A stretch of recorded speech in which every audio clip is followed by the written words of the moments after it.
so much for joining us today on Community Grind. I'm your host, Lindsey Nickel-de la O, and today I am joined with Kathryn Parks, local writer, producer, and actress. Kathryn, as always, what we start on the grind is what are we drinking today? Cheers. Cheers. I'm having a Horchata Latte, which is my all-time favorite drink here at the Clever Cup. And all I know is whatever this is, it's amazing. There's white chocolate in it, and decaf coffee and cinnamon and vanilla, and it's She's really also good. drinking a Horchata Latte. It's a thing I believe that the Clever Cup, only the Clever Cup does. It is actual Mexican horchata drink blended into a latte with either decaf or caffeinated espresso. You know, I only live caffeinated. I don't. I applaud your decaf life. I love when Mila, that little girl, is like, want to hear a joke? Decaf. That's the funniest joke in my life right there. Well, Okay. Decaf. So, Kathryn, the show doesn't know this, but we know this. We've been friends for close to or maybe over 20 years. We've been residents here in Sarasota. we went to high school together. We did. We went to Booker VPA. Yep. We bonded over theater and So many other things. other things. Things we're not going to bring into the show today. Because it'll be a 20-hour show.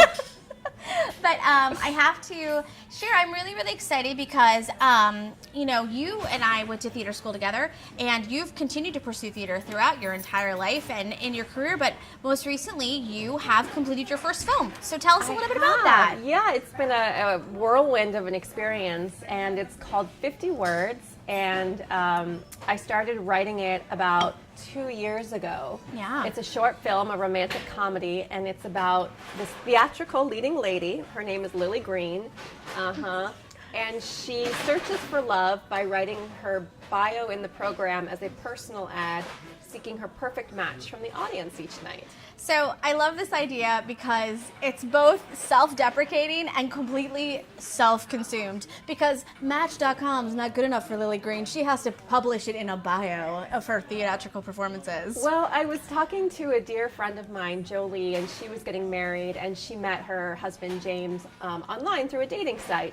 And I'm happily married to my husband, Jonathan. But I was thinking to myself, if I weren't married, how would I meet a man these days? Because Lord knows, women have trials and tribulations. Absolutely. And I thought, what would So be many really things. creative? And I could write my bio in the next show as a personal ad and see who in the audience, wants to date me.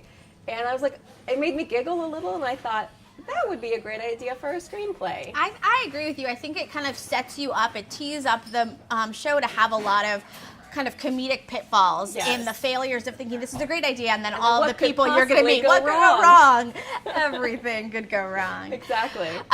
So tell me, you've done, again, so much theater and film over the years from this side of the camera, but what was it like being on the other side? You really, from pen to page, all the way to finishing the edit on this film, you were there and behind the scenes and in front of the camera. So tell me what that experience was like. Yeah, it was a wonderful balancing act. So what was great about writing it was I could really tune the script to the people and places that I love and enjoy. Yeah. And so I did that.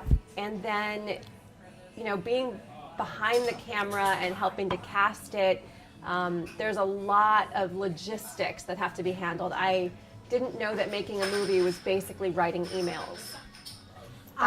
That's really interesting. I've never thought of it that way. Yeah, but it is for production. I feel like that's all I ever do when I produce something. I'm like, I'm emailing people, I'm confirming them, I'm sending them set lists and costume sets and scripts. And it's then, like, it's really, Right. But then certainly the other part to it is just making sure I'm working with really phenomenal people who are helping and doing everything that I can't do. So I worked with a director, Mark Palmer, who was also very helpful in making everything happen.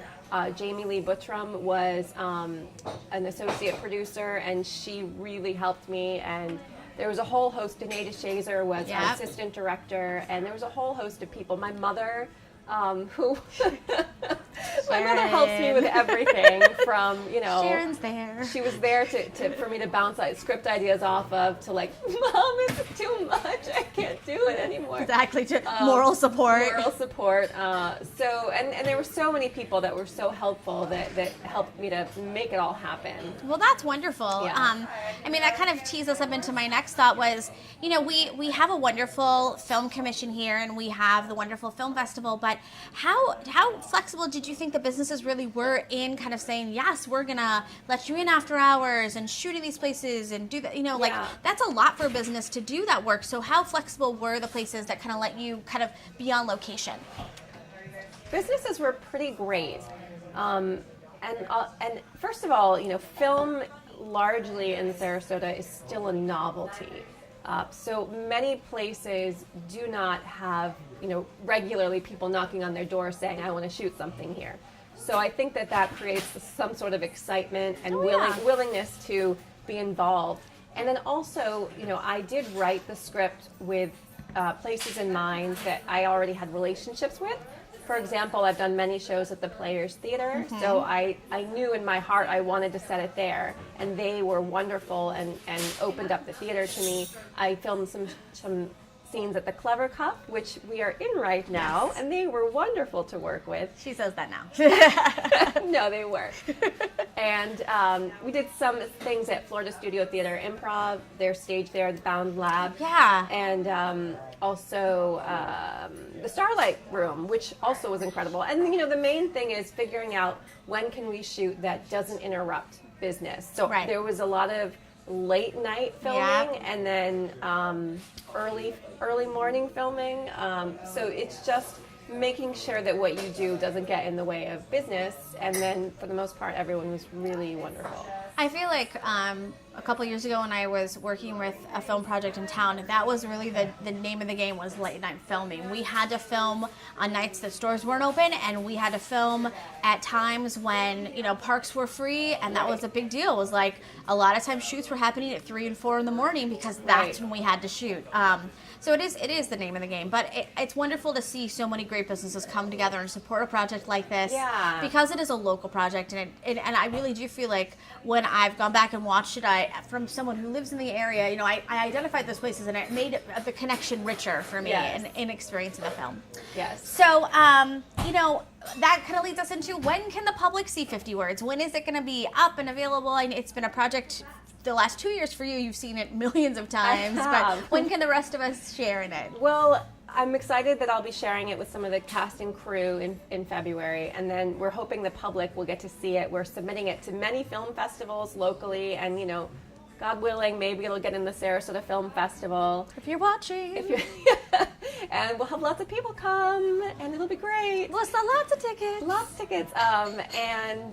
We'll see where it goes from there. I am new to this whole experience again, so I'm just sort of trying to read a lot and see how other people have gotten to this point, and then what to do next. And so stay tuned, public. You can be a fan of our Facebook page, which is at 50 Words Film, and then we will send updates there as to when you can actually watch it. And just as an update, everyone, I know you've seen this on Facebook because of the algorithm shift. If you like a page, you want to make sure you click to follow it, and when you click the down button on follow it, you want to make sure that you see first. That allows you to make sure that information is prioritized in your news feed. Exactly. Tell Mark Zuckerberg you want to see it first. That's right. See us first, see Kathryn first, all of us. Exactly. Okay, so now we're on to the second. Oh, what we're show on is this? to the sexy second segment. Yeah. There's no editing to the show, y'all. It's live and in real time. Totally live. Okay. So since this is our arts and culture show for the month, let's talk about some of the shows that you have seen in the last year and what has been your favorite. Oh wow! In the last year, that's a great question. Well, certainly I saw Evita at the Oslo, which was beautiful, and I love that show. I've seen that show, but it was like experiencing it for the very first time. They did a really, really amazing job. And then, I've been getting more and more involved with Florida Studio Theater Improv, and so every Friday and Saturday nights you can see improv shows there. In fact, I'll be next month in musical improv on a couple days. I think the 15th and maybe one other day, but don't quote me. I should look that up. Let me check my diary. Yeah. And then what else? Yeah, I think those were really some of the things that have stood out to me. Stellar. Yeah, exactly. That's awesome. And so then thinking about what's coming forward, what are some of the shows that you're really excited about auditioning for or participating in or seeing yourself? Well, I'm going to also be doing A Midsummer Night's Dream. Oh, snap. At Venice Theater in March. I'm playing Titania, the Fairy Queen, because, by the way, Lindsey and I are fairy princesses. And Can you see the wings? Even though I'm going to be a fairy queen, I'm really a fairy princess in this. It's so legit. I get to live out a little fantasy here. And so I'm very excited about that. And you can probably find tickets on VeniceStage.com. Yeah, it's VeniceStage.com. Yeah. And what else? I mean, there's lots of great shows coming up all over. So yeah, the Sarasota Festival is this weekend and next weekend, and that's great because it's a little bit off the grid. Yeah, it's a little. It's not like a mainstream thing, but it's a great experience, a very intimate setting, and there's great solo shows that you can see. I'm gonna take Evie to see what's the one on Venice right now that Alana and everybody's in. Oh God, the name. It's not Best Little Warehouse in Texas. No, it's not. But it's one of those ones that are just like that. I can't think of. It's not really just like that. It's not, but it's like one of those names. Nope. Like, it's gonna come to me, but I'm gonna take her to that. I can't think of the name either. Yeah, but it's playing gonna right happen. now in It's Venice. Yeah, so you should go see it. Talia's in it, and Elena, yeah. and there's another one. Lots of ones are in it. Six one, my half dozen the other. Dennis is in it.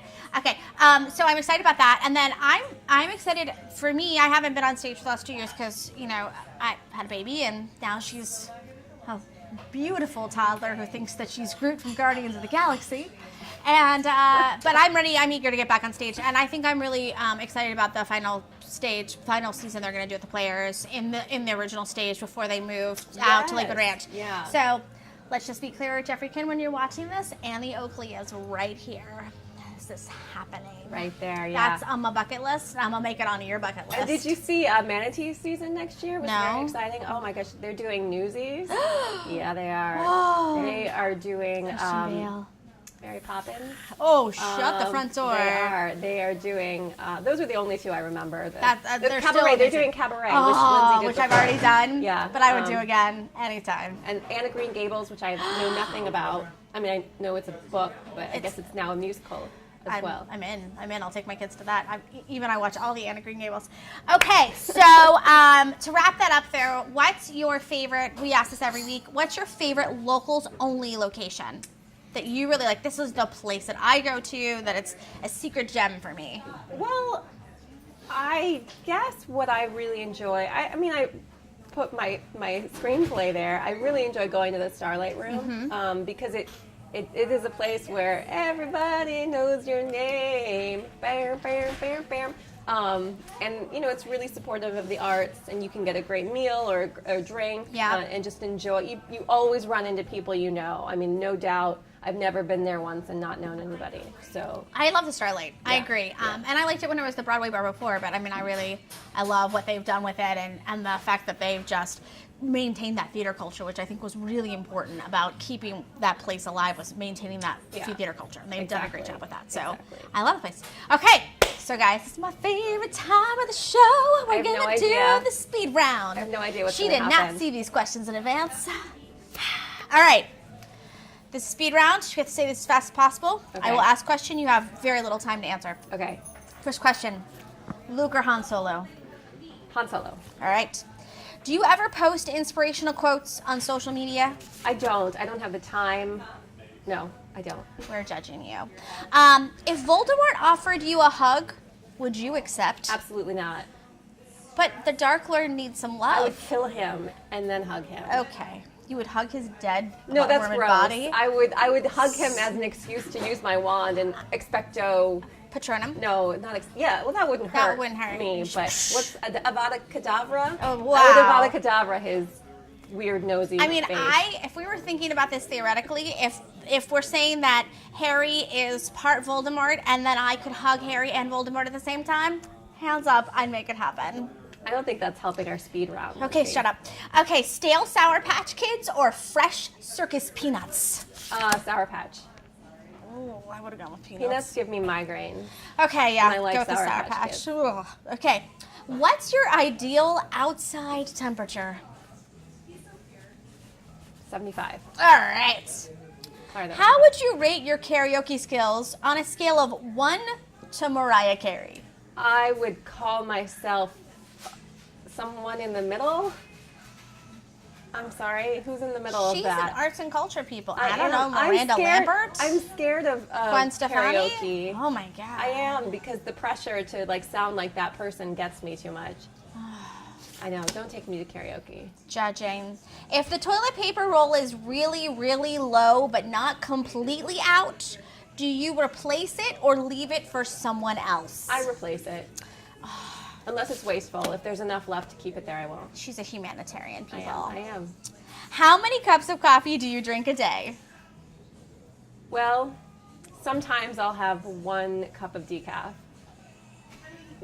What a great way to go out. Decaf. That's all for the show, you guys. Thank you so much for joining us on the Community Grind. I'm Lindsey Nickel-de la O, and this is Kathryn Parks. Cheers. Cheers.